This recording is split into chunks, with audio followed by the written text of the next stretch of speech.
फिर दिन हुआ,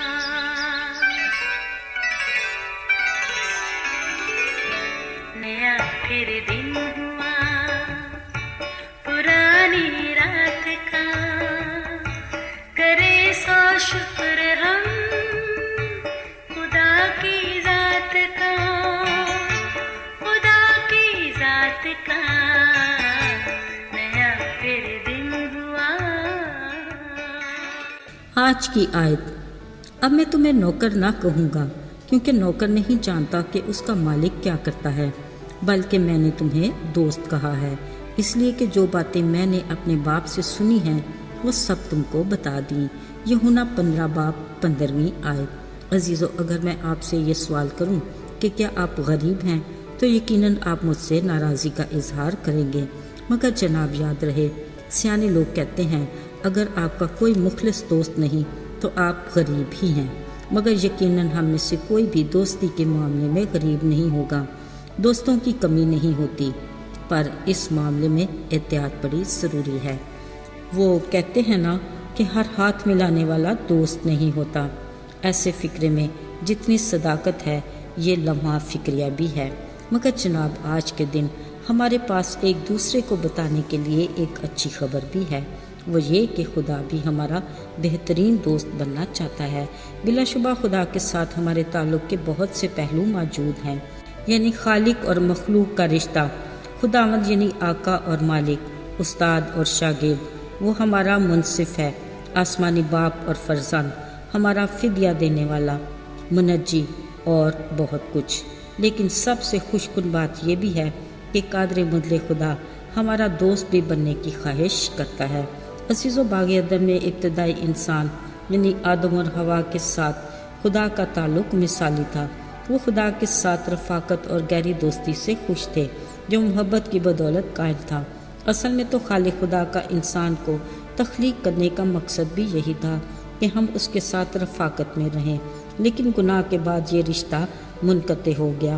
पुराने अहदनामे में कई किरदार ऐसे हैं जिन्हें खुदा के साथ दोस्ती का एजाज़ हासिल हुआ, यानी मूसा और इब्राहिम को खुदा का दोस्त कहा गया। दाऊद के हक़ में भी खुदा ने कहा कि मुझे मेरे दिल के मुआफ़िक मिल गया। इनके अलावा अयूब और नूह भी खुदा के साथ दोस्ती रखते थे, अगरचे इस दोस्ती में मोहब्बत वफ़ादारी के साथ उनका खौफ भी शामिल था। लेकिन जब यीशु ने सलीब पर हमारे गुनाहों की कीमत चुका दी, हैकल का वो पर्दा जो खुदा और इंसान के दरमियान जुदाई की अलामत था, ऊपर से नीचे तक फट गया, जिससे खुदा के साथ इंसान की बराह रास्त रसाई मुमकिन हो गई। अब हम खुदा की हजूरी में किसी वक्त भी आ सकते हैं। कलाम मुक़द्दस में लिखा है, सिर्फ यही नहीं बल्कि अपने खुदा यीशु मसीह के तुफ़ैल से, जिसके वसीला से अब हमारा खुदा के साथ मेल हो गया, हम खुदा पर फ़ख्र करते हैं।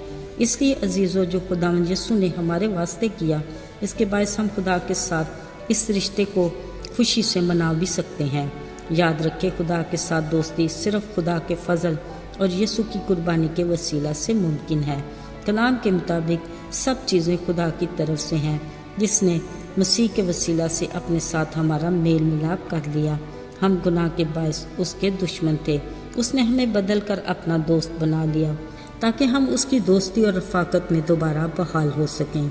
याद रहे, खुदा के साथ सिर्फ हमारी वाकफियत नहीं बल्कि एतमाद से भरी दोस्ती होनी चाहिए।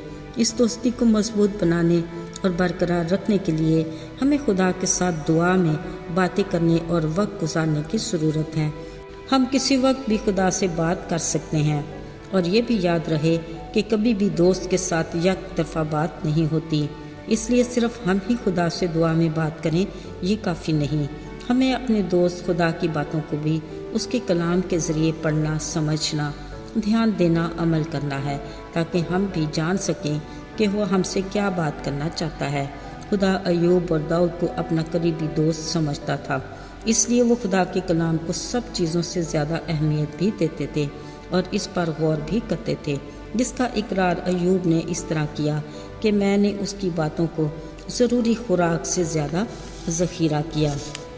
और इसी तरह दाऊद ने कहा, मैं तेरी शरीयत को कैसी मोहब्बत से रखता हूँ, मुझे दिन भर उसका ध्यान रहता है। अजीज़ों, खुदा के साथ दोस्ती में اور مضبوطی کے لیے دعا میں ہم خدا سے باتیں کریں اور اپنے کلام کے ذریعے وہ ہم سے باتیں کرتا ہے۔ اور یہ بھی ضروری ہے کہ ہم دعا اور کلام کا مطالعہ کرنا اپنی روزمرہ زندگی کا حصہ بنائیں تاکہ اس کی دوستی میں ہمیشہ قائم رہیں۔ آئیے دعا کریں۔ اے خدا، ہم تیری بے پناہ محبت کے لیے تیرے شکر گزار ہیں۔ تو نہ صرف ہمارا باپ ہے بلکہ تو ہمارا دوست بھی ہے۔ ہمیں اپنے اس رشتے میں مضبوطی سے قائم رکھ تاکہ ہماری روحانی زندگی میں بحالی اور بیداری رہے اور ہر روز تیرے حضور سے ہمارے لیے تازگی کے دن آتے رہیں۔ یسوع کے پاک اور مبارک نام میں مانگتے ہیں، آمین۔